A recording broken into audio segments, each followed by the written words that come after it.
le but c'est de faire de l'argent et donc plus on va avoir des coûts sur la production et sur l'envoi, moins on aura de marge et moins de bénéfices. Donc ça sera potentiellement même des ventes à perte. Moi je préfère Shopify, en tout cas pour le e-commerce, et c'est ce que je proposerais en tout cas pour élèves ou clients, je trouve ça plus pratique.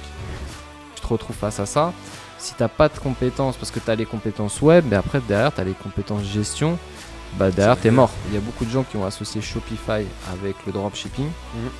Le système de Shopify ne sert pas essentiellement au dropshipping, ça peut être aussi utilisé pour des grandes marques, pour n'importe quel produit qui existe en physique. On va dire que c'est pas simplement dédié au dropshipping. C'est plus comme avant où on vient de se lancer en e-commerce, où on balançait un produit et que en gros les gens ils nous voyaient vite fait. Ça allait et que le site n'était pas forcément optimisé, mais les mecs arrivaient à vendre parce qu'ils étaient précurseurs sur le domaine. Maintenant, comme il y a tellement de monde qui fait du e-commerce, et comme on l'a dit avant, en 2022, il y a quand même 1,7 million de personnes qui ont fait des sites sur Shopify, là, concrètement, il faut cumuler les deux. Aujourd'hui, j'ai l'immense plaisir d'accueillir un invité de marque, Florent Pontiac, un véritable maestro de la communication et du développement web. Ensemble, nous plongerons dans les coulisses de l'e-commerce en explorant les meilleures pratiques, les innovations récentes et les stratégies gagnantes pour propulser vos business en ligne. Salut Flo. Salut Bastien, comment vas-tu ? Ça va depuis la dernière fois. On se retrouve aujourd'hui pour parler d'une nouvelle thématique. On va essayer d'approfondir certains sujets parce que la première fois qu'on s'est vu, on avait fait un podcast un peu sur toi, ton parcours, etc. Et aujourd'hui, nous, on essaye de développer aussi notre activité à côté et ce serait bien justement de parler de notre activité qui est aujourd'hui le e-commerce. Alors, c'est ça. La question de ce podcast, c'est pourquoi se lancer en e-commerce aujourd'hui.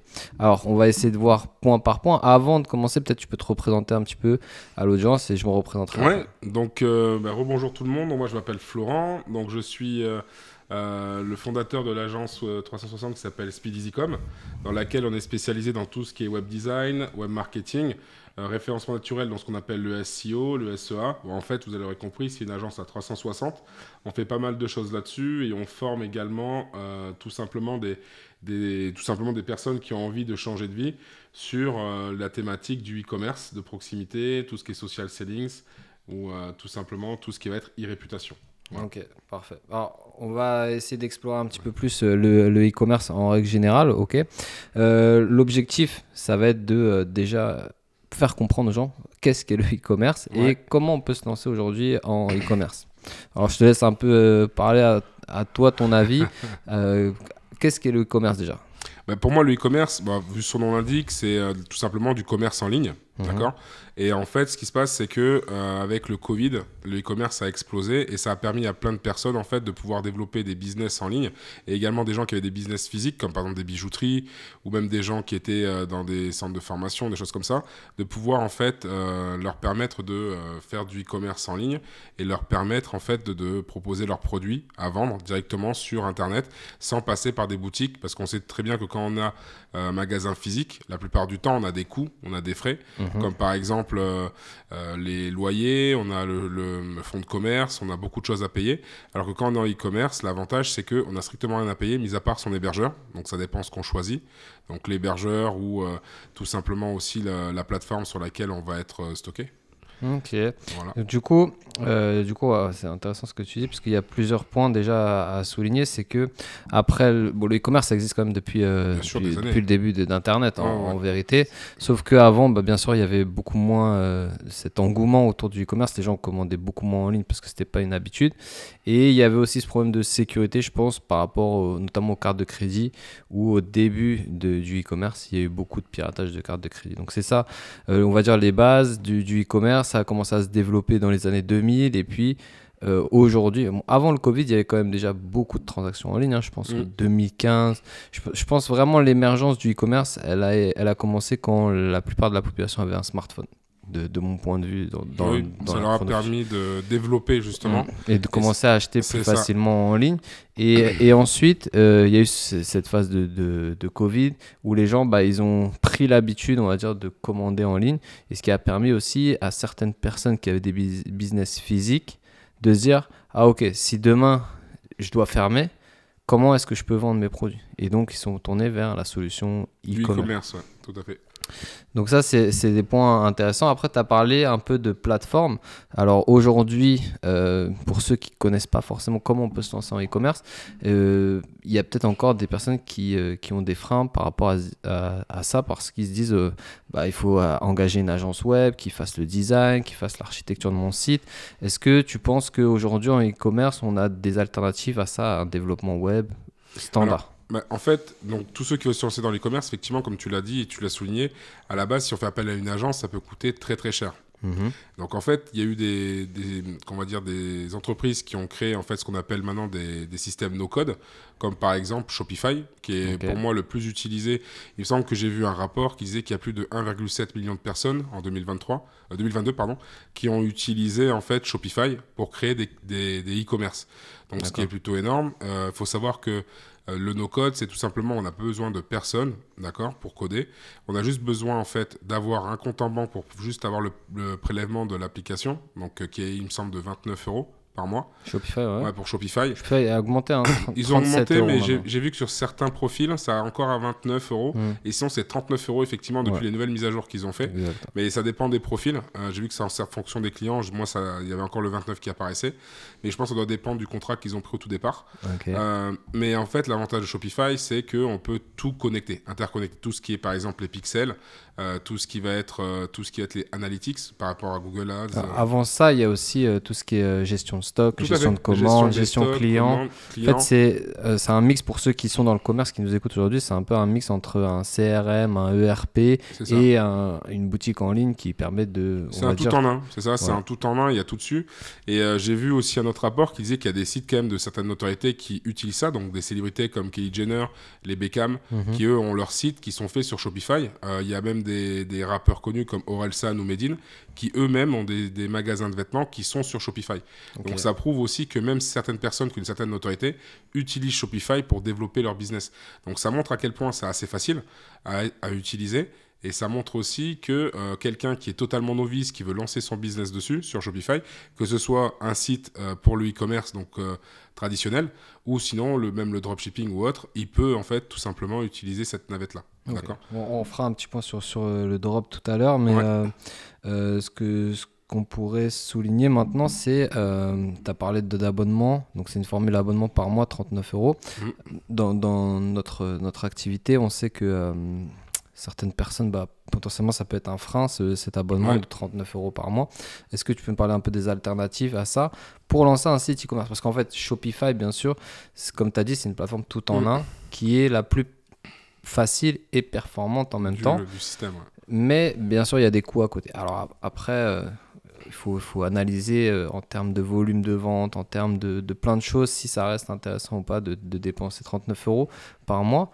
D'un point de vue, on va dire, de personnes qui sont dans l'industrie, on va se dire que c'est rien du tout. Ouais, mais pour quelqu'un qui débute, peut-être que 39 € ça va être un frein. Est-ce qu'il y a des alternatives moins chères, des alternatives peut-être du même standard qu'on pourrait utiliser? Il y a différentes alternatives. Par exemple, tu peux soit payer un abonnement où tu payes une fois par an, comme par exemple avec WordPress, que tu peux stocker sur un hébergeur comme OVH, Bluehost ou Yonos, et voilà que tu peux héberger ton site. Et si tu fais du commerce, il faut que tu prennes tout simplement un plugin supplémentaire qui s'appelle WooCommerce, qui sera connecté à ta boutique WordPress et qui te permettra après de créer tout simplement tes pages produits, tes pages de collection, voilà, créer ton business. La seule différence, c'est que c'est beaucoup plus long parce que c'est toi qui fais tout à la main, c'est-à-dire que c'est vraiment du sur-mesure, on va dire. Pour moi, WordPress, c'est plus ce côté-là sur-mesure. Après, c'est vrai que par rapport à Shopify, c'est le seul petit bémol. Après, effectivement, au niveau du paiement, tu payes tout simplement ton hébergeur et tu payes une fois par an. Pareil avec le nom de domaine qui est offert la première année.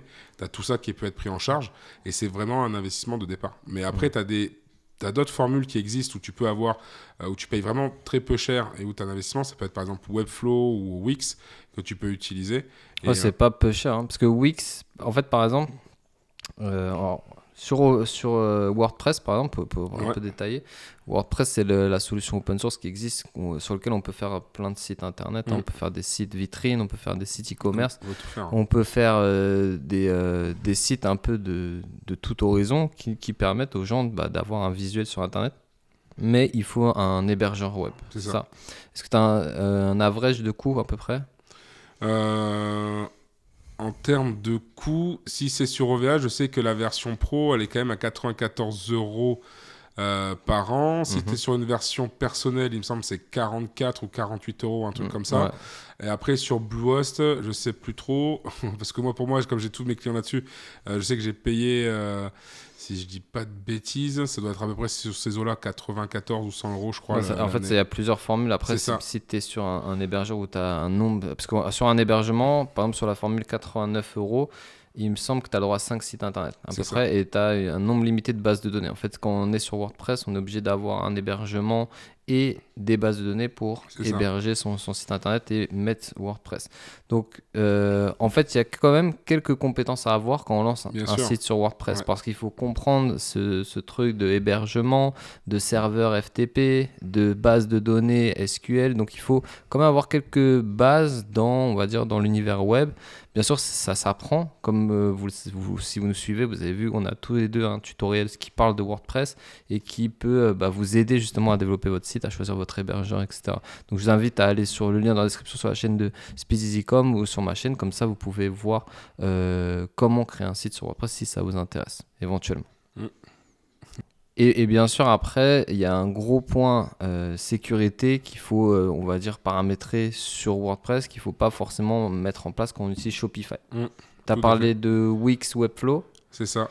Wix Webflow, de ce que j'ai pu voir, en fait, tu as toujours des offres alléchantes un petit peu au début. Au final, tu te retrouves à être plus cher que Shopify. Tout à fait. Donc, je ne sais pas si c'est vraiment des bonnes alternatives.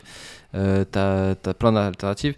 Et en fait, si on peut dire quelque chose, c'est que nous, on va essayer de diriger les personnes en fonction de leur profil, on va dire, à la solution la plus adaptée.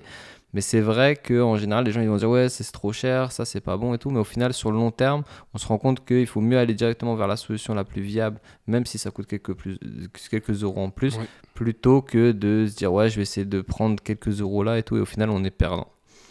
Et il y a tellement de solutions web maintenant, parce qu'en fait, il n'y a pas que ça. Parce que, par exemple, tu as parlé de Yonos. Yonos, il propose un système de création de site web. Je ne sais pas si tu avais vu ça. Ouais, si, j'ai vu. Il y en a plein qui le font. Tu as même Vistaprint, j'ai vu. Il y en a plein qui le proposent. Et en fait, tu payes un abonnement. Il suffit que tu sois client chez eux ou que tu as un abonnement déjà de base. Ils te proposent de te le faire, mais après, tu payes un petit abonnement mensuel. Ouais, mais et c'est pareil, ça monte crescendo en fonction de tes besoins. C'est ça. Tu as toujours un appel d'offres.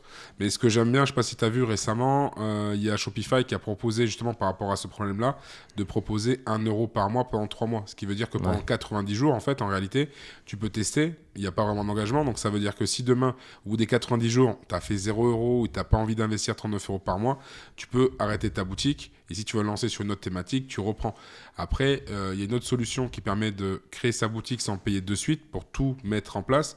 Je ne sais pas si tu te rappelles, c'est Shopify Partner qui te permet, c'est une solution aussi, qui te permet de créer en fait un site internet tout en prenant ton temps. Parce que des fois, tu as des gens qui vont se lancer, ils ne vont pas voir le temps passer, ils vont peut-être mettre 3 mois, 6 mois, 1 an, mais en fait, ils vont se mettre à payer l'abonnement tous les mois sans avancer derrière et du coup, sans rentabiliser le site. Et je sais que Shopify Partner te permet de... Il faut rentrer, il faut avoir déjà un numéro de SIRET. Tout à fait, oui, bien sûr. Il faut déjà être un peu avancé, mais ouais, si vous voulez déjà essayer de tester un petit peu, on va dire, Shopify, vous avez des formules pour 1 € par mois pendant 3 mois. Ouais. Ça fait le prix d'un café au bar, donc ça va. Donc on peut déjà lancer un business, tester son offre, etc. sur Shopify. Après WordPress, on peut le faire aussi. Alors attention, parce que WordPress, il y en a deux. Il y a le wordpress.org et le wordpress.com. Wordpress.com, faire attention parce que c'est le même système que Shopify. C'est un système SaaS, en fait, c'est un système formule d'abonnement. Et en fait, quand on regarde la formule d'abonnement, après, c'est très cher. C'est très cher, donc il faut faire super attention. Après, bien sûr, ça reste une formule tout en un, c'est-à-dire vous payez l'abonnement et vous avez votre site en ligne et qui vous permet de vendre vos produits.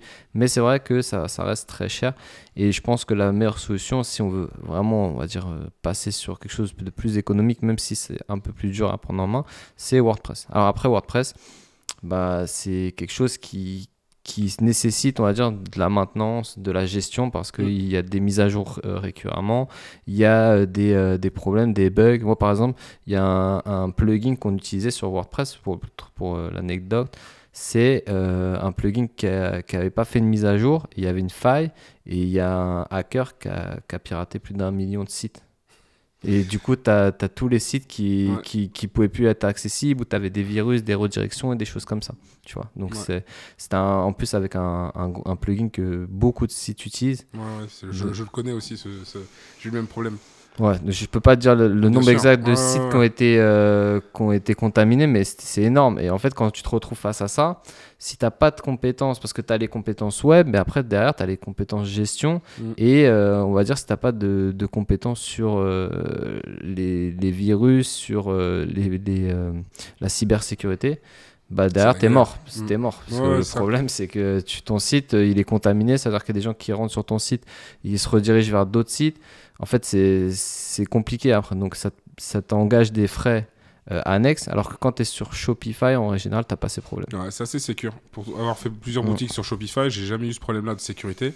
Alors que sur WordPress, j'ai plusieurs clients qui ont eu le problème où tu as une grosse fenêtre rouge qui apparaît, qui dit que danger et tout ça. Et tu as beau regarder ce qu'il y a. Et en fait, c'est, comme tu l'as dit, le plugin en question qu'il faut virer et faire les mises à jour pour que ça puisse se mettre à jour et être fonctionnel correctement. Ouais. Après, ceux qui ont des intentions de pirater les sites, ils vont essentiellement vers WordPress parce que déjà, c'est 80% des sites internet qui sont créés sur WordPress. Il faut le savoir. Hein. C'est quand même là où il y a le plus de personnes qui font leur site internet. Mais bien sûr, il y a des failles et il faut faire attention. Alors que Shopify, c'est un peu plus cher, mais ça reste beaucoup plus sécurisé parce que c'est sur leur serveur. C'est ça. Les extensions, elles doivent être vérifiées, certifiées, alors que sur WordPress, tu peux mettre un peu tout ce que tu veux. En fait, tu n'es pas obligé d'avoir une extension certifiée WordPress pour la mettre dessus. Donc, déjà, il y a ces choses-là qu'il faut prendre en considération. Ok, donc du coup, pour finir sur la plateforme, on recommande plus Shopify. Pour le e-commerce, plus Shopify. Plus simple, plus rapide. Et comme je te dis, avec la nouvelle promotion qu'ils ont mis en place, 1 € pendant 3 mois, tu peux quand même tester, comme tu l'as dit, ton produit, ou tu peux tester ta technique ou ce que tu veux pendant 90 jours. Tu as quand même le temps de faire quelque chose de propre, tu vois, et de tester derrière. Donc moi, je préfère Shopify, en tout cas pour le e-commerce. Et c'est ce que je proposerais, en tout cas pour élèves ou clients. Je trouve ça plus pratique. Ok. Donc maintenant, on va prendre en considération qu'on a choisi la plateforme sur laquelle on a développé notre site internet. Il y a plusieurs types de profils qu'on a pu rencontrer. Donc, pour vous contextualiser, avec Flow, on forme des personnes à lancer leur activité en ligne sur Internet. Okay, donc, e-commerce. La plupart des personnes qui viennent nous rejoindre dans notre processus de formation, c'est des personnes qui soit partent de zéro, donc qui n'ont pas du tout de produit, qui n'ont pas de projet, mais qui souhaitent faire une reconversion professionnelle, par exemple. Et on a des personnes qui sont des commerçants aussi, qui ont déjà un produit. Okay. Donc pour les personnes qui ont déjà un commerce, un business en ligne, c'est plus facile parce qu'ils ont déjà leurs produits, leur stock, leur clientèle, donc c'est beaucoup plus simple. Donc là, on va passer ça, on va se dire que ces personnes-là, elles ont déjà passé ça. Et on va se concentrer sur les personnes qui partent de zéro. Okay.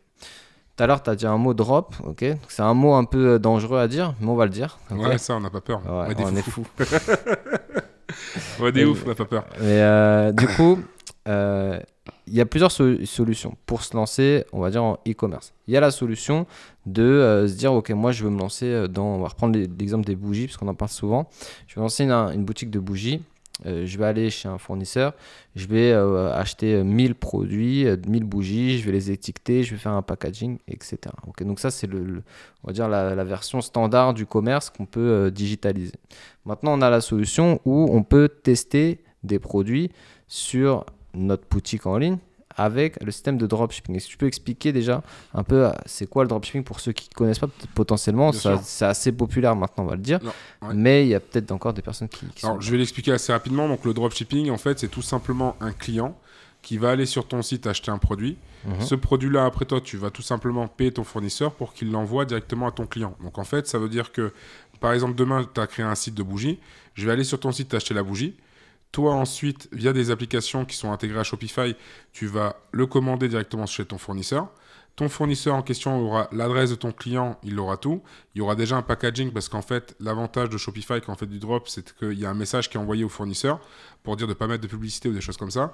Et en fait, ça envoie directement le packaging, donc directement ton produit au client. C'est-à-dire qu'en fait, toi, tu t'occupes de rien du tout, si ce n'est en fait faire la transition. En fait. Et ça, c'est plutôt pratique. Mais après, le dropshipping, en fait, ça existe même en France. C'est-à-dire que il suffit tout simplement de trouver un fournisseur qui te donne sa clé API par rapport à une clé API, en fait, c'est un bout de code qu'on va te donner pour mettre sur ton site web, qui permettra de, quand un client passera sur ton site, envoyer l'information tout simplement à ton fournisseur, voilà, qui lui, après, va préparer la commande et l'envoyer. Donc, ça veut dire que c'est également du drop, mais différent. Après, ouais, c'est du drop, mais comme tu dis, en France, c'est ça. En France, donc ça veut dire que normalement, le drop, on le fait dans quel pays plutôt? En général, le drop, c'est surtout la population, la plupart du temps, c'est l'Asie. Les gens passaient via AliExpress, ça se fait toujours aujourd'hui. Ils passent via AliExpress, via des applications qu'on ajoute à Shopify, comme par exemple Deezer, CJ Dropshipping. Et à une époque, moi, quand j'étais lancé dedans, c'était Oberlo, qui était très bien. Ouais, et en fait, après, ça a changé. Ils ont mis CJ Dropshipping et Deezer. Deezer, c'est quand même une application qui est ultra utilisée. Je crois qu'ils ont 5 étoiles et ils ont plus de 18 000 avis, ce qui est énorme dans ce domaine-là.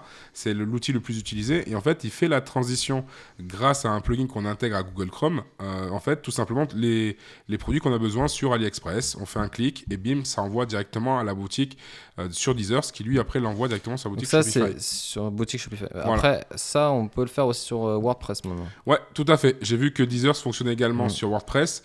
Après, je t'avouerai que j'ai plus testé sur Shopify, donc j'ai pas envie de dire n'importe quoi, mais je sais que c'est possible. Sur WordPress, je sais pas si toi tu as déjà essayé sur WordPress. J'ai déjà essayé, donc ça marche de la même manière.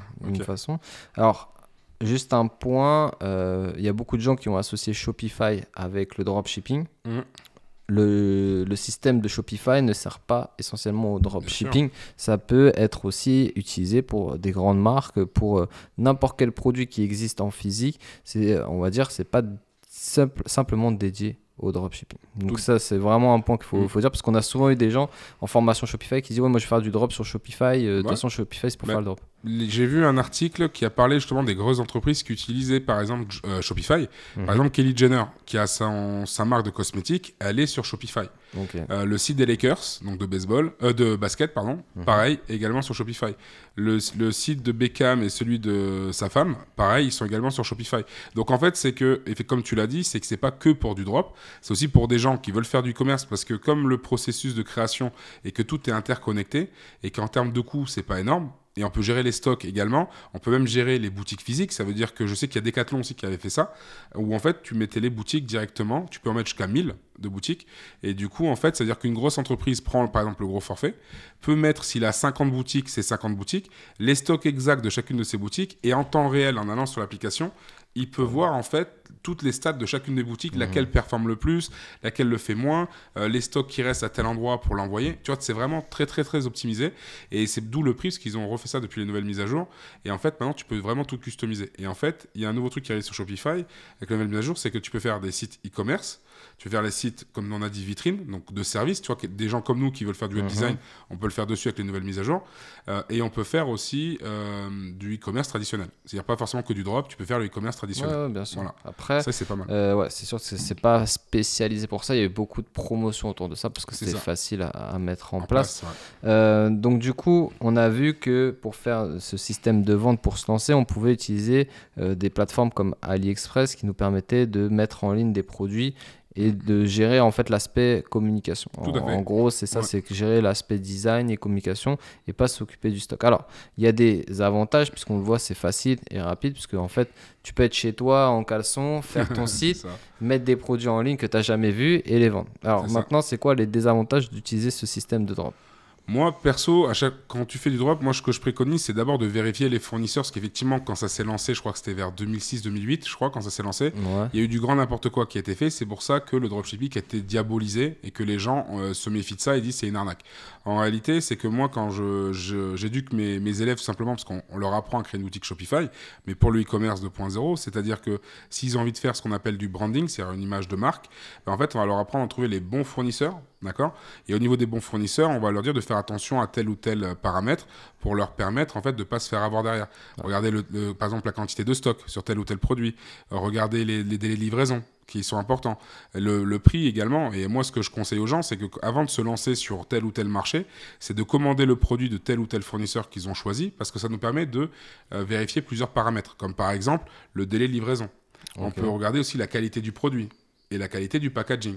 Ce qui permet en fait tout simplement, quand on reçoit le produit, de se dire « Ah ouais, finalement, je l'ai reçu en 5 jours, la qualité elle est pas mal, finalement je peux le mettre en avant, c'est pas mal, je préfère ce produit-là. Ok, et après se dire, est-ce que ce produit-là, j'aimerais bien l'acheter si j'étais client de ma marque, et à ce moment-là, on se lance. Et en fait, à chaque fois, je préconise de tester un produit avant de le mettre en place, parce qu'avant, ceux qui faisaient n'importe quoi, ils vendaient des produits à quelques centimes, à plusieurs euros, et ce qui se passait, c'est qu'il y a beaucoup de produits qui se cassaient, il y a beaucoup de produits qui ne remboursaient pas, des choses comme ça. Et là, en fait, concrètement, le mieux, c'est de prendre son temps, de bien regarder son fournisseur. Il y a des applications qui existent maintenant pour bien choisir les fournisseurs, comme Azify, par exemple. Ouais. Azify, moi, je trouve ça super parce que du coup, tu peux récupérer les vidéos et les photos si tu veux faire de la com après derrière. Et en même temps, tu peux voir les métriques. Donc, tu peux voir les stats de tel ou tel produit avant de le lancer. Donc, Azify, je trouve vraiment pratique, par exemple, pour AliExpress. C'est une extension qu'on rajoute sur AliExpress. Tout à fait. C'est une extension que tu rajoutes, en fait, sur Google Chrome. En fait, tu la rajoutes, l'extension. Et en fait, après, à chaque fois, quand tu iras sur AliExpress, ça te mettra la métrique. Et après, comme tu auras connecté aussi l'application Deezers, tu auras juste à cliquer sur Add to Deezers et ça l'enverra directement sur ta boutique. Okay. Et après, c'est à toi de paramétrer, bien évidemment, le titre et tout ça de ton produit. Parce que, bien évidemment, ce sera soit écrit en anglais, parce que AliExpress, il balance tout en anglais, mais c'est des noms en rallonge. Et c'est pas forcément bon pour le référencement. Mais voilà, en tout cas, c'est comme ça que moi, je conseille mes élèves et c'est comme ça que je fais. Si je dois faire une boutique Shopify, je regarde mon fournisseur sur Ali, par exemple, mais je prends vraiment certains paramètres, l'ancienneté qui est importante, parce que si c'est quelqu'un qui vient d'ouvrir en juillet 2023, il n'y a pas assez de recul pour savoir si le produit... et voilà, même si lui, il est sérieux. Alors que quelqu'un qui est là depuis 5 ou 6 ans, malgré la crise qu'il y a eu en 2020, malgré ce qu'il y a eu, le Covid et tout, ça veut dire que c'est des gens sérieux et qui font des produits de qualité parce qu'ils sont toujours présents 2-3 ans après le Covid, tu vois. Après, faut comprendre que de toute manière, on va dire 98% des produits que vous retrouvez dans les grandes surfaces, dans les commerces traditionnels et tout, viennent de Chine maintenant. Il faut se dire que tout ce que vous achetez provient probablement de Chine, à part le textile où il y a d'autres pays qui fournissent, mais on va dire tout ce qui est les objets électroniques et tout, ça vient de Chine. Donc, au final, à AliExpress, il y a de la mauvaise qualité, il y a de la bonne qualité, il y a des produits qui sont bons, moins bons. En fait, il faut voir après derrière l'expérience client. Comme tu as dit, il y a des gens qui ont vendu des produits et au final, les gens n'étaient pas contents parce qu'ils ont une mauvaise expérience, ils ont reçu leur colis après 2-3 semaines des fois, voire plus. Donc ça, il faut bien vérifier qu'il n'y ait pas de problème avec votre fournisseur et qu'il délivre assez rapidement. Bien sûr, il y a des alternatives à ça, on verra ça juste après. Mais on va dire que la première étape, ça serait de tester, on va dire, le marché avec ce système de dropshipping qui permettrait déjà de limiter les coûts.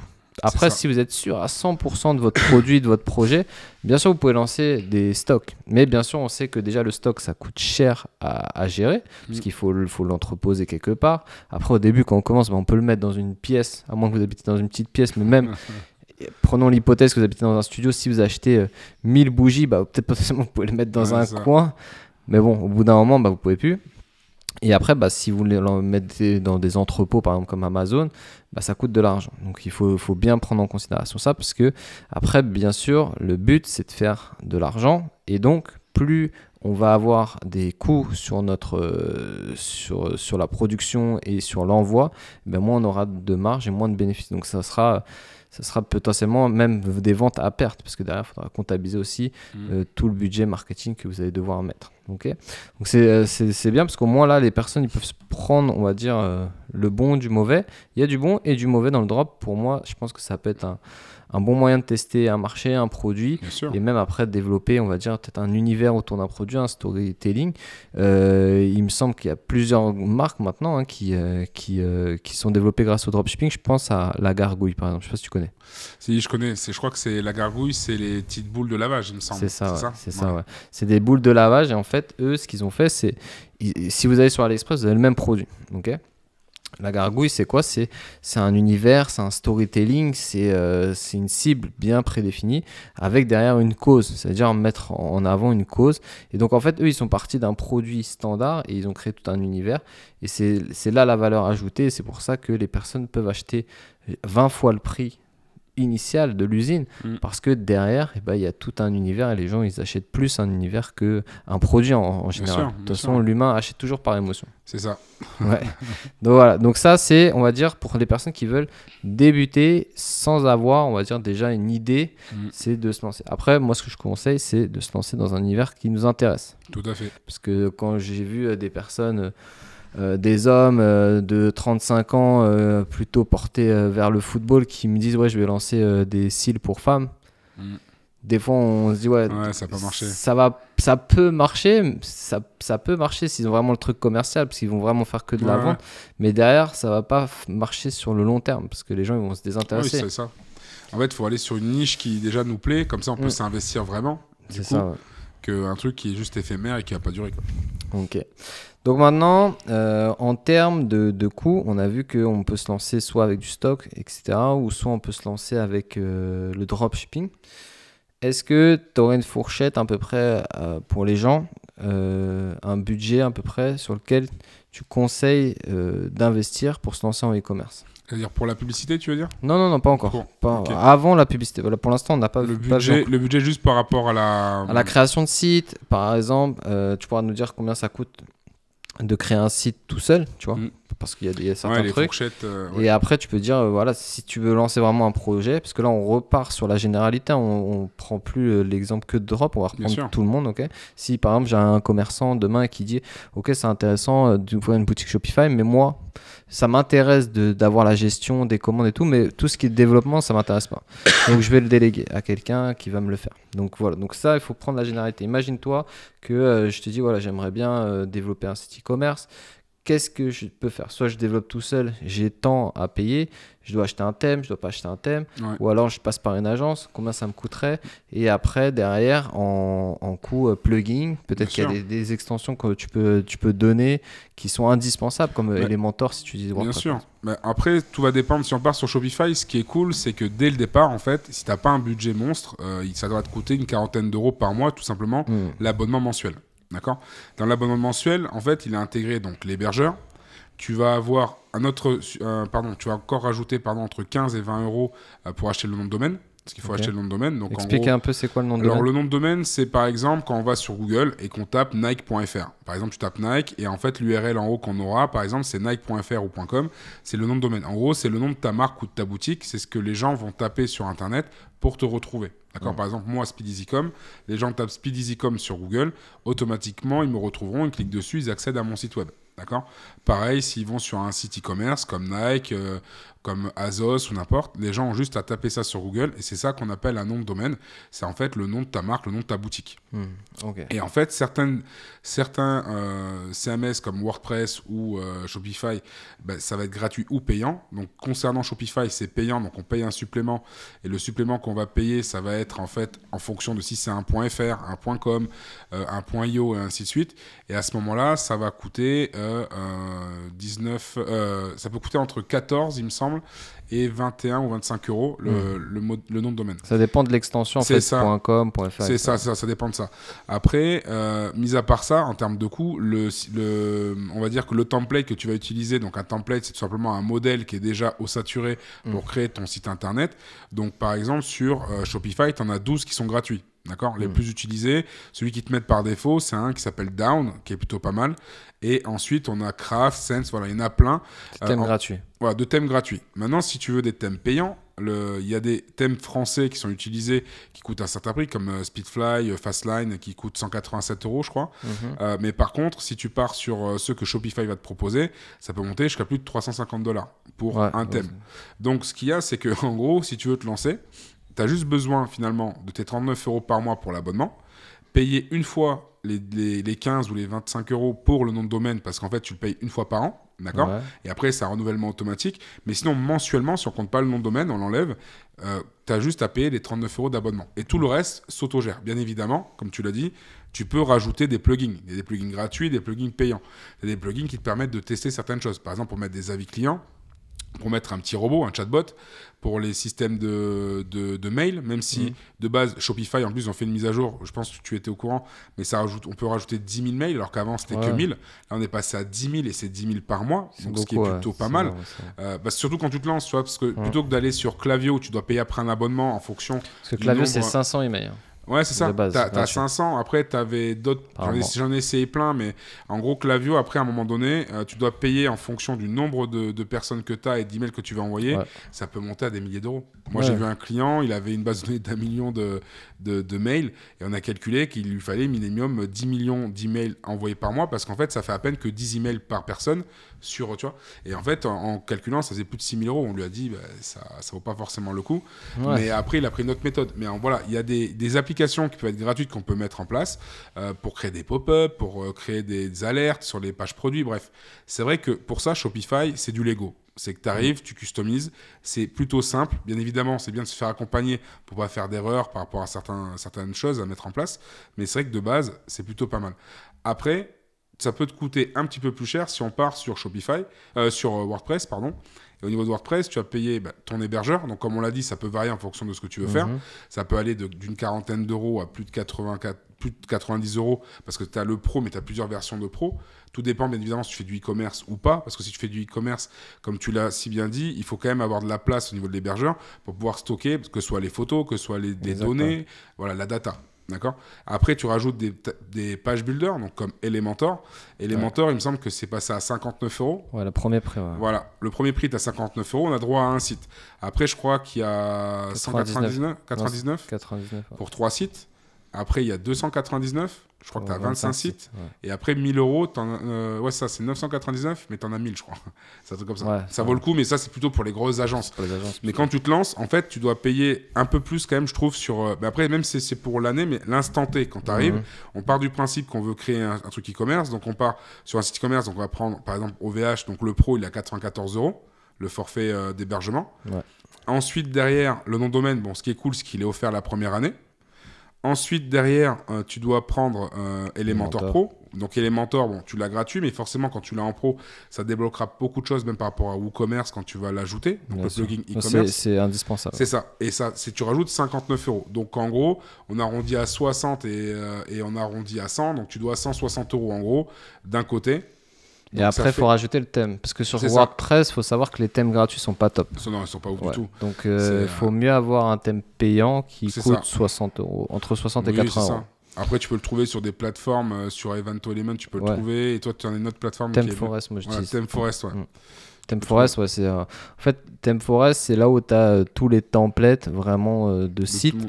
Que tu peux après customiser. Après, bien sûr, quand on fait son premier site WordPress et qu'on met un thème, ça fait un peu peur parce qu'il y a plein d'options et tout. Après, au fur et à mesure, on commence à s'habituer, mais la plupart des sites WordPress sont construits à partir de thèmes et après sont customisés. De toute façon, on peut très vite le voir. Hein. Donc, c'est rarement des personnes qui partent de zéro et qui font tout le site. C'est rare. C'est très rare. Et donc, du coup, à partir de ça, il faut se dire qu'on a quand même un investissement de à peu près de 200 euros. Hein. Oui, facile. À peu près 200 euros de base. Et il faut. Après, Shopify, bien sûr, au fur et à mesure, ça va arriver au même prix.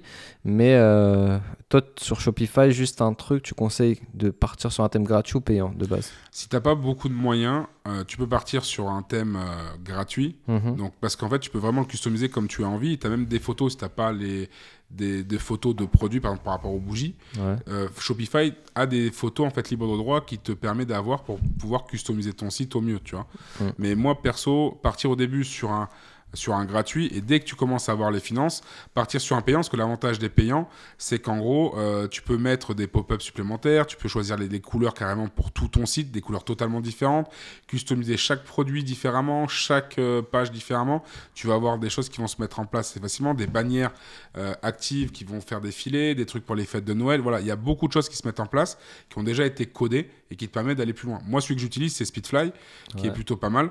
Je l'utilise déjà depuis 2019 et je trouve qu'il est vraiment puissant parce que au niveau de l'évolution qu'il y a eu au début où je l'ai pris et maintenant, en fait, on peut faire beaucoup de choses. Ils ont rajouté plein de codes. Avant, en fait, j'allais sur leur site YouTube qui s'appelle Speedycom où on était obligé en fait de voir, je crois que c'était Diego qui faisait les vidéos pour le code HTML. Donc ça veut dire qu'on devait encore entrer dans le code, modifier. Et c'est comme ça que ça me permettait quand on avait un gratuit, mais que j'avais pas encore les finances pour faire les choses, j'étais obligé en fait d'aller voir les vidéos tutos sur YouTube, coller les codes, faire pareil. Mais ça prenait un temps fou.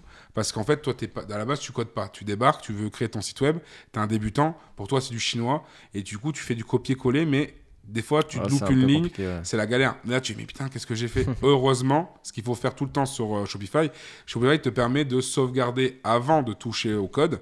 Du coup, ça veut dire que si t'as un truc, ton site, tu l'as fait bugger, tu as juste à supprimer et reprendre l'autre. Donc ça, c'est plutôt pratique. C'est un conseil que je donnerais déjà, de toujours sauvegarder avant de faire et de toujours dupliquer aussi avant de toucher au code. Ok. Et alors, maintenant, on repart sur le côté plus commercial. Toi, de ton côté, ça serait quoi à peu près les coûts d'un site sur Shopify e-commerce en termes de développement pour quelqu'un qui veut lancer son activité et sur WordPress? Si on part du principe que c'est sur Shopify, ce sera du 39 € par mois. Ça lui coûtera. Alors que dans l'autre côté... Toi, si tu dois développer pour quelqu'un? Moi, si je dois développer, ça va dépendre du nombre de produits, mais on va dire qu'une fourchette de prix pour le e-commerce, si je dois développer le site pour quelqu'un, ça peut aller ça dépend du nombre de produits, donc ça peut aller de 2500 à plus de 20 000 €, parce que si la personne me dit j'ai 1000 produits à mettre en place, tu vois ce que je veux dire, ça dépend. Ça varie, mais en général, un site e-commerce, en fonction du nombre de produits, tu peux en trouver... sur des plateformes comme Fiverr ou 5euros.com, tu peux en trouver à 200 ou 300 €. Tu peux en trouver quelqu'un qui n'a pas vraiment beaucoup de moyens. Et sur ces plateformes-là, il peut les trouver. Maintenant, s'il doit le faire par un spécialiste qui a une agence et tout ça, ça peut monter parce que les pages produits, ils peuvent lui facturer entre 35 et 55 € la page produit. Donc ça peut monter très vite. Et tu peux avoir un prix, par exemple, entre 1 produit et 50 produits. Il y en a qui facturent ça à plus de 4000 €. Et ceux qui sont à plus de 500, jusqu'à 500 produits, ça peut monter jusqu'à 9000 € le site, tu vois. Alors, ce qui est bien, c'est que tu as dit des termes qui nous intéressent, Fiverr, 5 €, tu as Upwork. Donc, c'est des plateformes où vous pouvez trouver aussi des freelancers qui font du développement web. Alors, faire attention toujours à vérifier avec qui vous avez travaillé. C'est comme partout, en fait.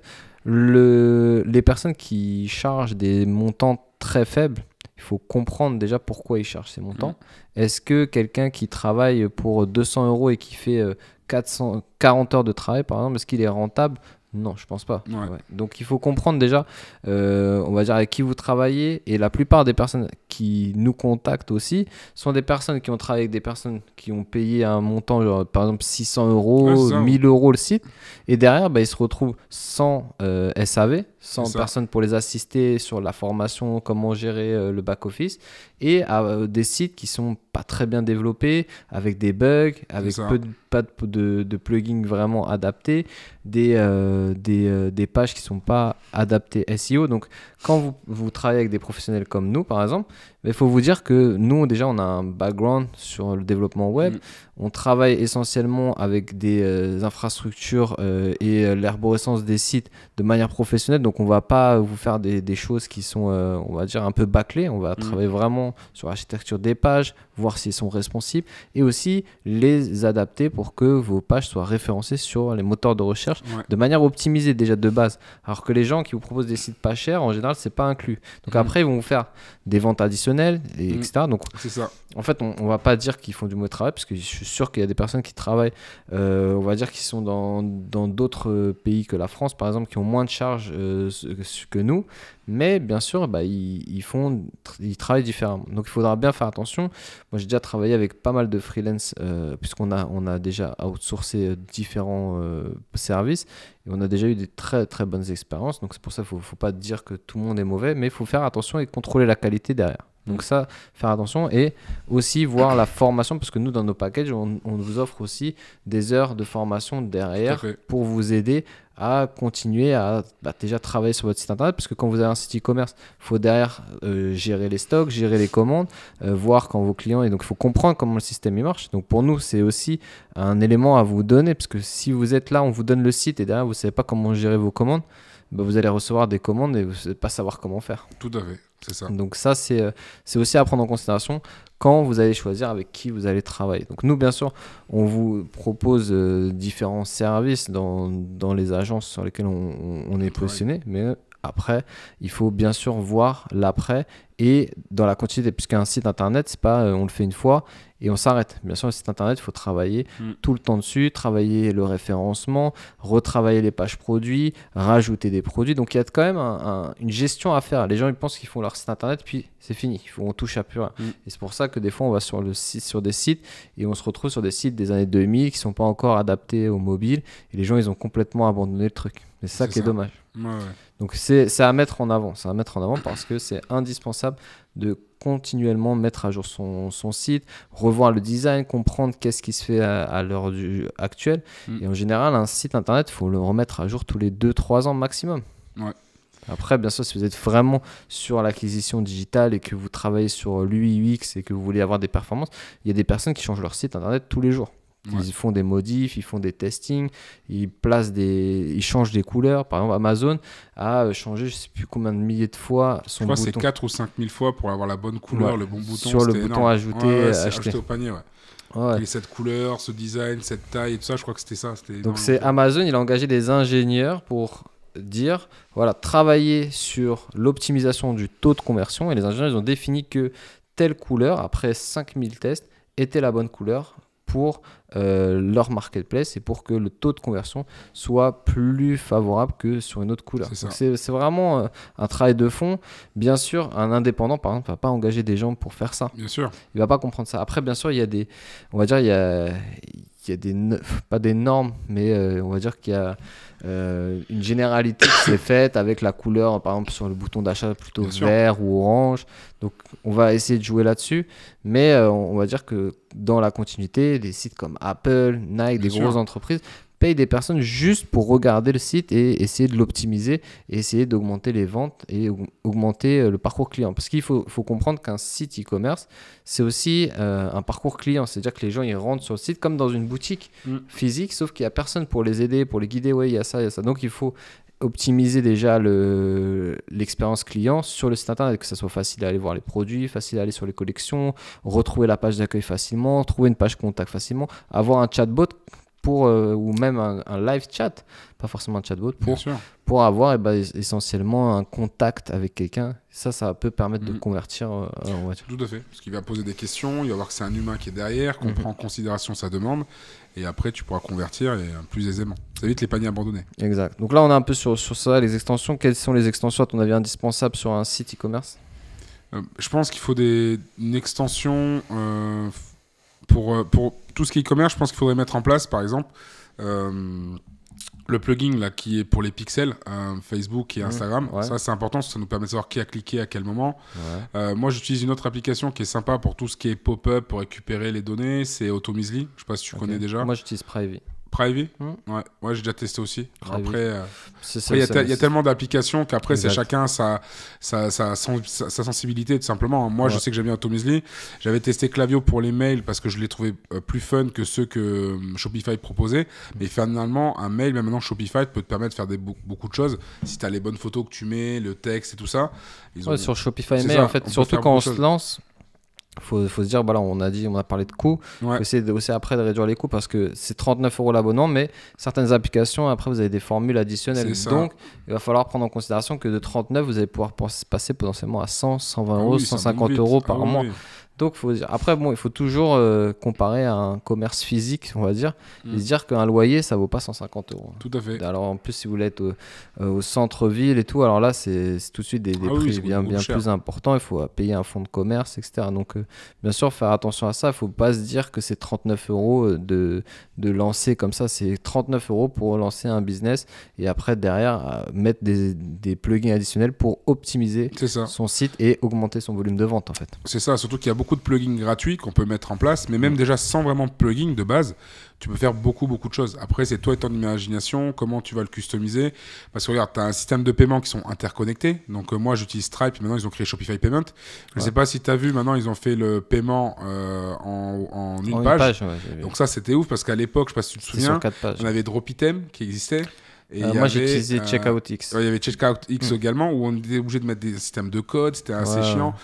Après, le vrai problème de ces applications tierces de paiement que moi j'ai eu, c'est qu'on ne pouvait pas traquer après les conversions sur Facebook Ads. Parce qu'en fait, on perdait on perdait le tracking parce que ça allait sur CheckoutX. Donc, il fallait tout paramétrer sur CheckoutX. On avait de la perte de data. Donc, en fait, le but, c'est d'avoir bien sûr un minimum d'applications en règle générale. Donc, que Shopify ait fait ça, c'est...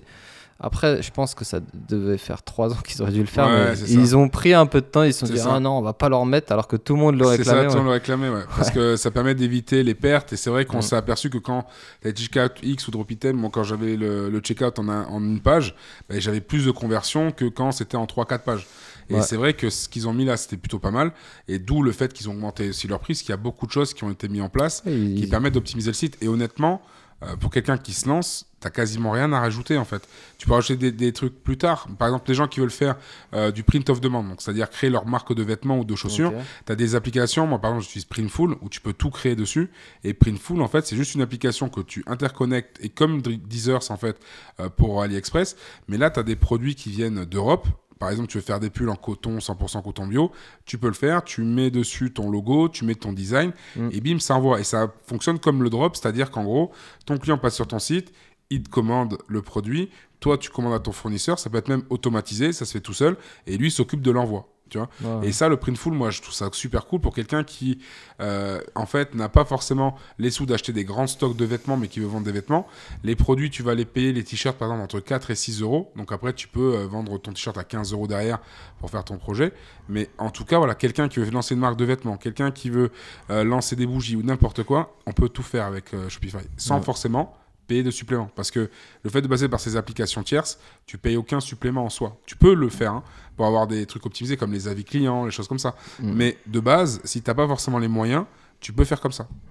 Alors, il y a un point important aussi à prendre en considération, c'est que quand vous vendez sur Internet, il y a toujours des frais additionnels, comme par exemple sur Shopify Payment, ou Stripe, vous avez entre 1,25% et 2,7% en général de frais sur chaque vente. Donc sur chaque transaction, c'est comme si vous aviez un TPE ou un terminal pour prendre des paiements carte bleue. Vous avez toujours des frais. Donc il faut additionner ça à vos coûts fixes quand vous êtes sur ce type de plateforme, parce qu'il y a toujours, on va dire, un pourcentage qui est reversé aux différentes applications tierces de paiement. Et il y a un délai aussi de versement. Parce que je sais que par exemple sur Stripe, pour l'avoir essayé, il me semble que c'est en fonction, en gros, si tu n'as pas eu de litige et tout ça. En gros, l'ancienneté aussi, c'est 7 jours au départ, après c'est 3, après c'est 1. Mais en gros, ça tourne comme ça. Et en fait, c'est aussi au nombre de commandes. Il y a plein de critères, c'est un peu différent en fonction des personnes. Mais comme tu l'as dit, il y a des frais annexes en plus à prendre en compte. Et des fois, il y a des gens qui disent, mais attends, j'ai vendu pour 500 € et finalement, j'ai que 440 € sur mon compte. C'est quoi ce Beans ? C'est la taxe. C'est intéressant parce que là, je repars sur le fait que, imaginons, je me lance en dropshipping. Je repars le drop en exemple. Il faut prendre en considération que si vous lancez par exemple des publicités pour avoir de l'acquisition client derrière, vous avez des ventes, il faut avoir un fonds de roulement pour payer les pubs, pour payer les fournisseurs, pour envoyer les colis à vos clients, et vous n'allez pas recevoir l'argent directement. Donc, il faut bien prendre en considération que vous allez dépenser, on va dire, par exemple, vous avez 10 ventes et que vous devez payer 5 €, donc ça vous fait 50 €, vous avez 100 ventes, vous êtes à 500. Donc là, vous allez dire, ok, je dois donner l'argent au fournisseur, mais moi, mon argent que j'ai de mon client, je ne le reçois pas avant 3 semaines des fois. Parce qu'au début, là, par exemple, PayPal ou Stripe, il peut vous bloquer 2-3 semaines l'argent. Même plus, parce que s'il vous demande une vérification. Pour PayPal. Mais en gros, il faut avoir un fonds de roulement important au début quand on se lance en drop, parce que si derrière, vous n'avez plus d'argent pour payer vos fournisseurs, les clients ne vont pas recevoir leurs commandes, puisque vous n'allez pas pouvoir les passer. Et vous allez vous retrouver face à des clients mécontents qui vont attendre longtemps et vous allez tout simplement fermer. En fait, le système de drop, il est bien, mais il faut aussi prendre en considération qu'il faut avoir assez de capitaux au début pour gérer tout ça. Parce que si vous faites de l'acquisition via les réseaux, par exemple, et que vous payez de la pub, il faut payer la pub, payer les fournisseurs, payer les applications, potentiellement payer un remboursement, parce qu'il y a des gens qui vont recevoir le colis puis derrière vont dire non, j'aime pas, ils vont vous demander. Il faut le rembourser. Donc ça vous fait des frais en plus. Et voilà, il faut prendre tout ça en compte. Et pas se dire qu'on rentre sur un terrain très, très facile. De toute façon, si c'était facile, tout le monde se ferait du e-commerce aujourd'hui. Donc, bien sûr qu'il y a des barrières à l'entrée. Il y en avait moins il y a 5 ans, il y en avait moins il y a 10 ans. Mais il y a d'autres barrières, en fait. Les gens, ils ne comprennent pas trop ça. Ils se disent, il y a 5 ans, c'était plus facile. On pouvait faire ça, on pouvait faire ça. Mais il y a 5 ans en arrière, Shopify, n'était pas aussi développé. Il y a 10 ans en arrière, il n'y avait même pas Shopify. Donc, il fallait créer son site de toutes pièces sur WordPress et tout ça. PrestaShop aussi, c'était et puis, il y avait moins de communication autour. Il y avait moins de personnes qui faisaient des tutoriels autour. Donc, il fallait payer des formations plus cher potentiellement, aller peut-être en école pour apprendre à coder. Et voilà, en fait, il y a 10 ans, 15 ans en arrière, c'était pas plus facile. En fait, c'était plus dur, encore plus dur, parce qu'il y avait des barrières avant d'y aller. Maintenant, il y a moins de barrières parce qu'on peut communiquer aussi plus facilement. On peut aller sur les réseaux et déjà toucher des audiences. Avant, on devait passer par la télé, la radio, les journaux. Donc voilà, donc il y a plein de trucs. Donc, tout ça, c'est juste pour recontextualiser et on va dire aux personnes qu'il y a quand même un effort à faire. Et surtout aujourd'hui, en 2023, aujourd'hui on tourne en 2023, il y a tout quand même des knowledge à avoir, c'est-à-dire des compétences avant de se lancer. Donc là, on a parlé qu'on pouvait lancer ça, mais au final, on va lancer son activité, il faut apprendre le commerce, il faut apprendre la gestion de stock, il faut apprendre à développer un site internet, il faut apprendre la facturation aussi, on n'a pas parlé de ça, mais il faut apprendre à facturer, les systèmes de TVA. C'est ça. Il faut apprendre où est-ce qu'on vend, est-ce qu'on envoie depuis l'Europe, etc. Qu'est-ce qu'il faut faire. Les différents marchés sur lesquels on va être. Si c'est à l'étranger, il faut avoir justement la SKU, tu sais, le code pour l'envoyer par en tout cas, il y a plein d'éléments à prendre en considération aujourd'hui en e-commerce et pour être dans les lois, parce qu'au final on peut faire ce qu'on veut en e-commerce, on lance son site. Derrière il faut aussi se dire qu'il y a la police du web qui peuvent contrôler est-ce que vos mentions légales sont bonnes, est-ce que les clients sont bons, est-ce qu'il n'y a pas des personnes qui se plaignent de vous. Et là derrière, si vous avez un contrôle et qu'il y a des choses qui rentrent pas dans les clous, vous avez des amendes. Donc ça aussi, il faut se dire qu'il y a des risques aussi d'être on va dire en infraction par rapport à la loi si on fait tout et n'importe quoi. Donc c'est pour ça que c'est important d'être accompagné et formé. Tout à fait. Donc voilà. Dernier, donc là on a vu un peu tous les aspects, on va dire, de développement du site. On va passer sur la partie com. Ok. Aujourd'hui, donc j'ai développé mon site internet. On a vu que je pouvais le développer tout seul, que je pouvais passer par une agence, que je pouvais avoir mon propre propre commerce et passer sur un format digital, et aussi trouver des produits sur des plateformes comme AliExpress et lancer mon activité. Maintenant, comment je fais pour que les gens me connaissent ? Il y a différentes solutions. Soit tu pars sur pour qu'ils te connaissent. Si on part sur on va commencer par le gratuit, par exemple. Si on part déjà sur du gratuit, c'est une stratégie marketing qui s'appelle le SEO, donc le référencement naturel. D'accord, pour nous connaître, c'est tout simplement, c'est plus complexe que les gens disent, c'est-à-dire c'est pas que mettre des mots-clés. D'accord, il y a un système qu'on appelle de backlink, c'est quand des sites parlent de nous, en fait, de notoriété. Il y a des petites astuces pour retomber sur des sites connus, comme par exemple avec Facebook, Instagram, les autres sites comme ça, ou même les pages jaunes et tout ça, parce qu'en fait on peut mettre tout simplement l'URL de notre site web, d'accord. Après on a aussi la possibilité de se faire connaître via tout simplement les réseaux sociaux, donc c'est ce que les gens utilisent le plus, donc Instagram, Facebook, Pinterest, TikTok, voilà, il y a beaucoup de possibilités de se faire connaître aussi. Donc là, du coup, ça va amener des gens en organique parce que ça va dépendre de nos posts, tout simplement. Donc si on fait le système du SEO, comme je l'ai dit juste un peu avant, donc on peut faire aussi des articles de blog, on peut faire les mots-clés, on peut optimiser sa page web, les titres, bref, il y a beaucoup de choses. Le maillage interne. C'est ça, le maillage interne qui est très important, c'est-à-dire que si on fait un article de blog, par exemple, sur les vêtements, le fait d'avoir le bouton vêtements qui redirige vers une collection de vêtements, voilà, ainsi de suite. Si on parle de coton, pareil, ainsi de suite. Voilà, avoir le maillage interne qui soit assez performant par rapport à ça, ça va être tout simplement des liens internes qui redirigent vers d'autres pages du site web. Après, on a aussi, comme je te l'ai dit juste après, les réseaux sociaux, donc je les ai déjà cités, mais après tu peux faire aussi ce qu'on appelle de la publicité payante, donc le SEA, ou de la pub avec Facebook Ads, qui est plus ciblée sur de l'intérêt client. Et si on part sur l'intérêt des gens, en fait, pour interagir avec telle ou telle thématique, et si on part sur Google Ads, qui lui est plus ciblé sur les mots-clés. Voilà. Et après, ça permet de promouvoir ton site web, soit en payant, donc ce qu'on appelle le SEA, soit sans payer, mais à ce moment-là, qu'avec de l'organique, mais c'est en créant une stratégie SEO avec du contenu de qualité et en créant des contenus sur les réseaux sociaux qui nous permettent de générer des gens ou des prospects qui auraient envie de venir sur notre site web ou d'être curieux pour acheter même déjà. Comme tu peux connecter le plugin Facebook et Instagram, tu peux même transformer ton Instagram en boutique ou ta page Facebook en boutique également. Les gens ont juste à cliquer, tu tags un produit sur ta photo, ils cliquent dessus, ils peuvent acheter en direct. Ouais, c'est vrai. Ça, par exemple, on reprend SEO. Donc le SEO, c'est indirectement, vous allez automatiquement être sur les moteurs de recherche quand vous créez un site internet, puisque Google va voir que votre boutique elle est en ligne. Vous allez le mettre sur Search Console Engine pour référencer votre site, pour indexer votre site plutôt. C'est ça, l'indexation. Et derrière, vous allez apparaître sur certains mots-clés. On va dire, même si vous n'avez pas optimisé, potentiellement, ouais. Si vous êtes par exemple sur une niche où il y a très peu de monde, qu'il y a 4 concurrents, obligatoirement vous allez être dessus. Mais bon, ça arrive très, très, très peu, parce que maintenant il faut se dire qu'il y a des concurrents partout. Ouais. Donc ça, et donc travailler sur l'architecture des pages, le maillage interne, et aussi vous avez Google Shopping, qui est gratuit en fait. Directement, vous avez juste à mettre une extension pour connecter le Google Merchant et vous pouvez vendre vos produits. Quand vous avez fait si vous êtes sur internet, vous faites une recherche d'un produit, vous tapez bague et par exemple vous allez avoir des images avec des bagues directement. Ça il y a du payant et du gratuit aussi. Donc c'est des outils quand même qui vous permettent d'avoir de la visibilité gratuitement sans avoir à payer un. C'est ça.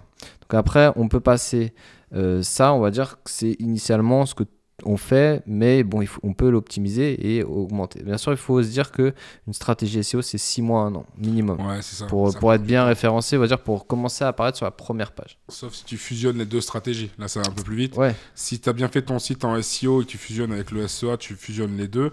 Automatiquement, comme tu as payé pour envoyer des gens sur Google qui vont aller sur ton site web, automatiquement Google va se dire « Oh putain, ce site il est intéressant, il y a des mots intéressants, il y a beaucoup de monde, on va l'augmenter, son contenu doit être sympa. » Et automatiquement, ça va faire levier.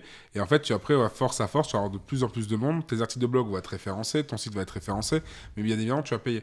Mais si tu fais pas le SEO, tu fais que de la pub payante, le jour où tu arrêtes de payer, il n'y a plus personne sur ton site et du coup, tu convertis plus. C'est pour ça que c'est vrai que moi je pense que les deux sont complémentaires. Pour bien fonctionner maintenant, c'est plus comme avant où on vient de se lancer en e-commerce, où on balançait un produit et que en gros les gens ils nous voyaient vite fait, ça allait et que le site n'était pas forcément optimisé, mais les mecs arrivaient à vendre parce qu'ils étaient précurseurs sur le domaine. Maintenant, comme il y a tellement de monde qui fait du e-commerce et comme on l'a dit avant, en 2022, il y a quand même 1,7 million de personnes qui ont fait des sites sur Shopify, là concrètement, il faut cumuler les deux. C'est la nouvelle stratégie. Ça prend plus de temps. Mais c'est la nouvelle stratégie, avec les métadescriptions, mettre en place pour le SEO, avec, comme tu as dit, le maillage interne, tout ça. Je pense que les deux sont complémentaires aujourd'hui. Donc deuxième stratégie, les réseaux sociaux. Donc on a la possibilité de poster sur Instagram gratuitement, c'est vrai, Facebook, Instagram, TikTok, Pinterest, peu importe. Après, on va dire son persona, on va dire son avatar client.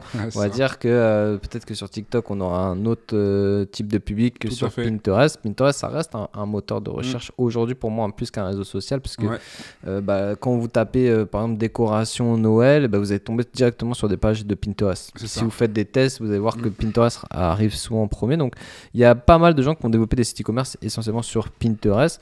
Bien sûr, c'est une autre stratégie, ça demande beaucoup de travail. Donc après, à vous de voir comment vous voulez développer vos projets. Donc ensuite, on a la version payante, donc on peut faire des publicités sur toutes les plateformes. Oui, quasiment toutes. Pinterest, tu peux, Snap, tu peux, Instagram, tu peux, Facebook, tu peux.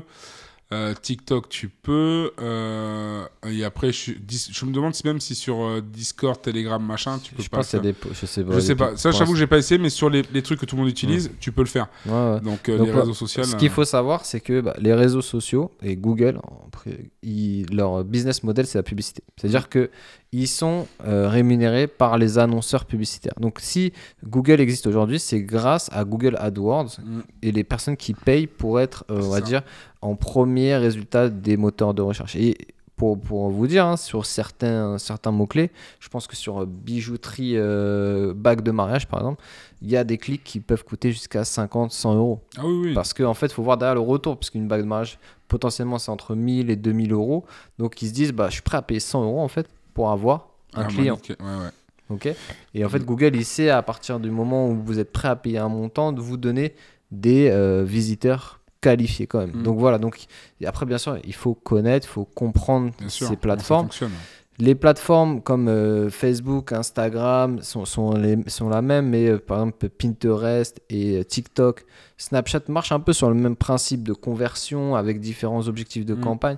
Si vous allez sur la conversion achat, vous pouvez créer des campagnes en fonction des intérêts. C'est la même chose en fait, à part Google qui est centré sur les mots-clés, mais les restes sont plus centrés sur l'intérêt ou les données démographiques par exemple. Donc ça, c'est les solutions. Et après, il y a un point que tu n'as pas souligné, c'est l'influence marketing. Ah oui, c'est vrai. Tu peux bosser avec des influenceurs et qui, eux aussi, peuvent promouvoir ton business. Donc après, il y a différents types d'influenceurs. On a les micro-influenceurs. on va dire que c'est ceux qui sont... C'est pas que la télé-réalité influenceur. Non, c'est ça. Okay. Un influenceur, là, il y a un nouveau truc qui est sorti, parce qu'avant, c'était un peu du grand n'importe quoi. Parce qu'en gros, tous ceux qui avaient à peu près 10, 15, 20 000 ou même 500 000 abonnés se disaient être des influenceurs parce qu'ils avaient une certaine audience derrière. Et en fait, le problème, c'est qu'il y a aussi Internet qui fait naître de nouveaux métiers, comme des gens qui vont avoir des profils ou avec des fausses personnes dessus. Ils ont des millions d'abonnés. Mais en fait, on voit que c'est des fakes dans le sens où, par exemple, tu as des gens, ils ont 20 000 abonnés, mais ils ont 20 000 personnes qui les suivent dans leurs vidéos. Ouais. Par contre, tu en as d'autres, ils vont avoir 1 million d'abonnés, il va y avoir 1000 pelés qui vont tout simplement suivre le truc derrière, tu vois. Ouais. Et c'est là que tu commences. Mais certains sont fait avoir. Et maintenant, en fait, il y a un nouveau système qui a débarqué qui s'appelle les UGC. Je ne sais pas si tu as entendu parler. C'est en gros un système où tu as des entrepreneurs au niveau mondial, par contre. Donc, c'est des trucs au niveau mondial. Si par exemple, tu veux être sur le marché américain, tu peux avoir des micro-influenceurs. Ils n'ont pas des millions d'abonnés, mais c'est des gens qui, tu vas leur envoyer un produit, ils vont te faire des vidéos. Et ces vidéos-là, en fait, ils vont soit le reposter s'ils ont une certaine audience sur leur profil, mais ils vont également te les envoyer. Donc, ça veut dire qu'après, si tu veux faire ton offre marketing, tu sais, tes publicités avec des gens qui ont testé ton produit, qui avec leurs réactions et tout ça, tu peux les utiliser. C'est ce qu'on appelle les UGC. Donc, tu as un coût, c'est pas très cher, c'est à peu près 35 à 45 € la vidéo, tu vois. Donc, c'est beaucoup plus raisonnable que certains qui demandaient 2000, 3000 ou 4000 €. Ouais, en fait, ça te permet d'avoir un visuel avec des gens sur ton produit. C'est ça, mais tu as des vrais visuels. C'est-à-dire que les gens, tu leur envoies vraiment ton produit, ils le testent vraiment. Après, ils suivent un script. C'est sûr que si le mec il sait pas quoi dire, bah, tu lui donnes un script à suivre. Mais par rapport à avant, quand tu travaillais avec des micro-influenceurs, il fallait leur envoyer un produit. Si la personne, moi ça m'est déjà arrivé, hein, la personne te dit, elle veut garder ton produit, oh, c'est un produit de mauvaise qualité, alors que tu sais très bien que c'est bonne qualité, parce que tu le portes, tout le monde l'a essayé, tu l'as déjà fait commercialiser, tu as des très bons retours. Ben, en fait, tu as des gens juste pour le garder, le produit, et pas forcément faire ce qu'ils ont dit, tu vois. Si tu n'as pas un contrat établi au départ, tu peux te faire avoir. Donc c'est pour ça qu'il faut bien cibler, et le fait d'avoir eu le système des UGC maintenant qui vient d'arriver, ça permet de contrôler ça et pas d'avoir des gens qui sont là à te mettre une carotte entre guillemets et qui peuvent t'avoir. Après, tu as différents types d'influenceurs. C'est sûr que si demain, je sais pas si tu as vu cette anecdote là du mec qui a perdu 400 000 € en donnant de l'argent aux influenceurs, le gars il avait donné je crois un Nabila. Projet X pareil. Je sais plus c'est quoi comme projet, mais c'était un vêtement. Le mec, il avait 400 000 €, il les a perdus en donnant à des influenceurs parce qu'il a mal fait son truc, mal fait son pitch. Après lui, je sais pas, parce que derrière sa com, elle a été portée un peu sur ça, sur le fait qu'il a... En fait, je pense qu'il a joué de ça, parce qu'il a beaucoup fait de la promotion influenceur, communication, il a envoyé un peu à tout le monde, et derrière, il a dû avoir, on va dire, peut-être un peu de perte, on va dire, par rapport à son truc. Il a dit, ok, je déstocke tout. Donc là, il a eu beaucoup d'engouement sur la vente, etc. Mais derrière, il fait quand même du chiffre. Il a pas mal. 400 000 quand même. Mais est-ce que c'est de perte nette ? Ouais, ça, mais en fait, ils ont dit, par exemple, Nabila, je crois qu'il a payé je sais plus combien de milliers d'euros, mais je crois qu'elle lui a rapporté que 3-4 000 €. Ouais, voilà, c'est ça. Ouais. Et en fait, c'est dans ce sens-là qu'il disait qu'il a perdu, parce qu'il a récupéré un peu de sous, mais pas du tout son investissement de départ. Mais c'est pour ça que je dis que les influenceurs, ça va prendre à la pincette. Mais ça, c'est les influenceurs télé. Voilà, télé. Parce que, mais c'est différent. Parce que lui, il a fait, il y en a plein maintenant qui se sont rendus compte. En fait, leur notoriété, elle a vraiment chuté. Quand ça a commencé, on va dire, leur premier placement de produits, les premières stories qu'ils faisaient sur des produits, bien sûr que ça a cartonné parce qu'il y avait personne qui le faisait. Après, derrière, il y a eu les controverses. Il y en a qui faisaient 10 placements de produits à la chaîne. Ouais. Et il y en a qui faisaient des trucs un peu bidons et qui envoyaient des produits un peu bidons. Ouais. Donc en fait, eux, ils faisaient que du chiffre sur les placements influenceurs. Ils contrôlaient pas trop ce qu'ils faisaient. Et du coup, après, les gens, ils ont perdu la confiance des gens. Et en fait, c'est comme dans le commerce. Une fois que tu perds la confiance des gens, tu perds ton business. Et eux, ils ont perdu la confiance de leur audience et ils ont perdu leur business. Tout simplement. En fait, c'est du commerce. Eux, ils n'ont pas compris que c'était eux leurs produits et qu'en fait, en s'affichant comme ça avec des produits que les gens leur envoyaient ou que les gens disaient « Ouais, vas-y, fais ça », ils ont perdu. Il y a des gens, ils ont même fait de la promotion pour des shampoings et les gens, ils perdaient leurs cheveux. Tu vois, t'imagines ? Ouais. Donc après, derrière, il faut prendre tout ça en considération. C'est ça. Et il faut se dire que l'influence marketing, la télé, on va dire, c'était il y a 3 ans c'est maintenant. Ça. Maintenant, c'est passé. Il faut arrêter de penser que l'influence marketing, c'est que ça. Parce qu'il y a des personnes qui ont des comptes Instagram de 5000 abonnés, des comptes Instagram de 10 000 abonnés, avec des audiences vraiment engagées sur des thématiques. Je sais pas moi, par exemple, si vous êtes végétarien, vous avez sûrement des personnes qui sont suivies sur les recettes de cuisine végétarienne et vous pouvez créer, on va dire, un produit spécial pour éplucher les légumes en ajoutant un guide de 50 recettes. C'est ça. Et faire de l'influence l'influence marketing avec ça et faire ça on va dire en conformité avec l'environnement, etc. Donc c'est comment je vais amener mon produit avec quelle personne influente et derrière utiliser potentiellement les réseaux pour développer ma marque. Donc pour moi, c'est aussi un bon levier de communication aujourd'hui, mais c'est sûr qu'il faut vraiment comprendre ce monde d'influence marketing et éviter de généraliser le fait que les influenceurs, c'est la télé-réalité, Marseillais, etc. Ouais, c'est pour ça que je te dis que les UGC, je trouve que c'est un bon compromis. Tu payes pas cher. Tu peux lancer quelqu'un et tu as ton produit, tu peux avoir plein de vidéos. Et après, mais tu n'as pas le fait d'avoir l'audience derrière. Tu n'as pas cet engouement. En fait, les UGC en question, quand ils font leurs vidéos, en fait, ils le font aussi devant leur audience. Donc, c'est-à-dire que si c'est un Américain qui a 15 000 ou 20 000 abonnés, les gens, ils le verront. Après, tu peux proposer des partenariats. C'est-à-dire qu'en gros, les codes, comment les rémunérer, ça peut être avec ton code promo, avec tant d'utilisation du code promo, je te reverse 20%. Bon, ça fait avec un contrat. Mais ça peut être une façon aussi de payer, une technique qui permet de payer un influenceur quand tu n'as pas l'argent, en disant si tu grâce à ton code il y a tant de ventes par rapport aux ventes que tu m'auras générées grâce à ton code promo, je te donne un pourcentage, tu vois. Ça peut être un système, mais c'est vrai que les influenceurs c'est un bon procédé quand tu veux te lancer, ça peut être pas mal. Ok. Bon, du coup, on a vu tous les aspects. En fait, après, l'aspect, on va dire, essentiel de votre commerce, c'est bien sûr de centrer votre commerce autour de votre client et autour de son expérience. Parce que sachez que le chiffre est dans la liste.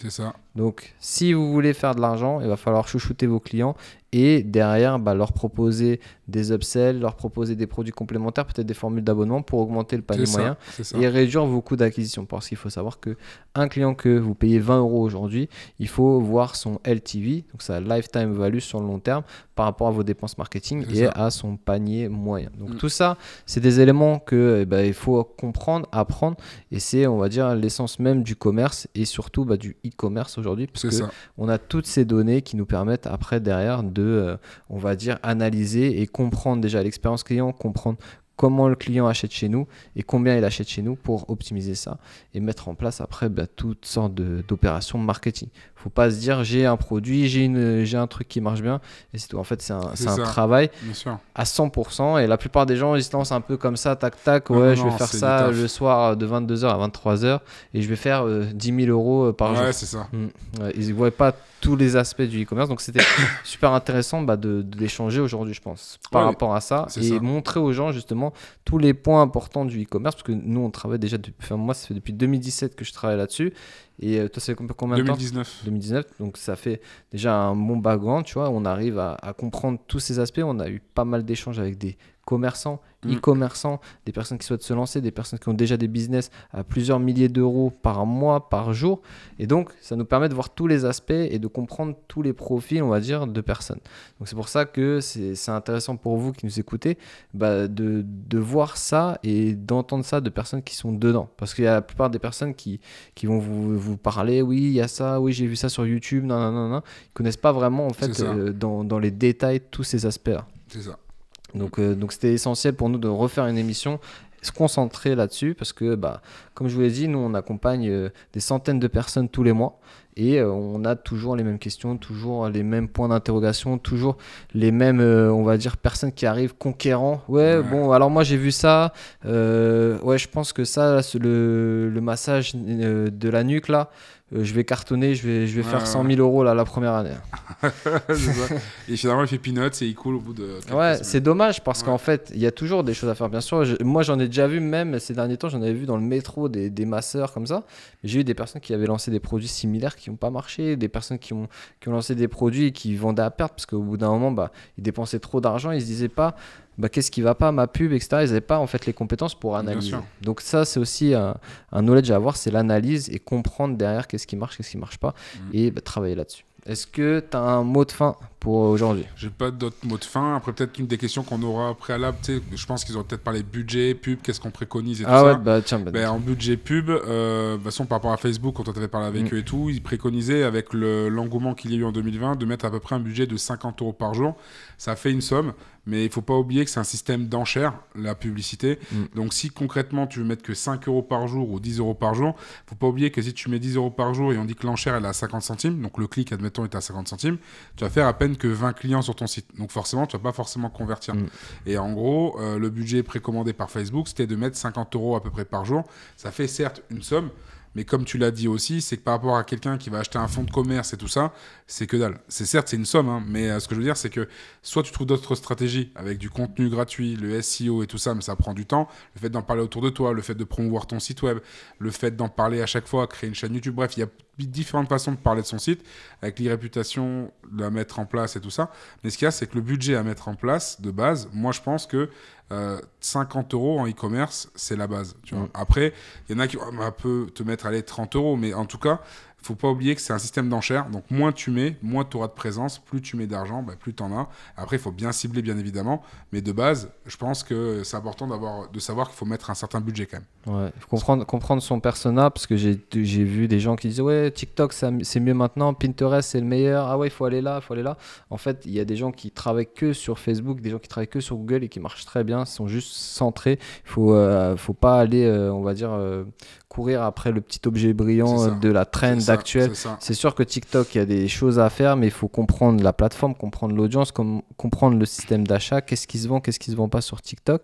Et dernier petit point pour moi, un taux de conversion moyen sur un site e-commerce à 3%. Donc si vous êtes en dessous des 3%, contactez-nous. Ouais, c'est ça. 3%, c'est pas mal. Après, c'est vrai que... ouais, c'est ça. 3%, on dit que c'est entre 3 et 5%. Ouais. La moyenne est plus à 3%. Bien sûr, il y a des sites qui font 8, 10, 12%. Il y en a qui font aussi 2 et 1. Ouais. Il y en a qui font 2 et 1 et qui font beaucoup plus de marge qu'un site qui fait 3. Ça dépendra de ta marge, en fait. Ça. Mais la moyenne, c'est 3%. C'est ça. Donc, si vous êtes sur 1, 2, il y a des choses à optimiser, il y a des choses à faire. Peut-être augmenter le panier moyen, peut-être revoir les campagnes publicitaires, le positionnement, tout ça. Donc, on mettra les liens pour le calendrier si vous prenez un rendez-vous d'information. Vous avez le groupe Discord et vous pouvez nous contacter librement et on se fera un plaisir de vous répondre déjà si vous avez des problématiques et derrière vous accompagner potentiellement dans votre projet. Aux différents réseaux sociaux, n'hésitez pas à vous abonner, hein, ça fera plaisir. À la chaîne aussi, mettez un gros pouce. Hein. Mais en gros, voilà, si vous voulez plus de tips, n'hésitez pas à nous le dire en commentaire. Si vous voulez qu'on fasse, pourquoi pas, un de ces quatre, une sorte de webinaire où on peut tous vous retrouver pour justement parler, voir ça ensemble, faire des études de cas ou parler ensemble de la création ou faire même des directs, on se fera un plaisir d'être là pour vous et de vous aider à vous accomplir. Ouais. Voilà. Merci Flo. Merci Bastos. Merci à toi. Ciao, ciao.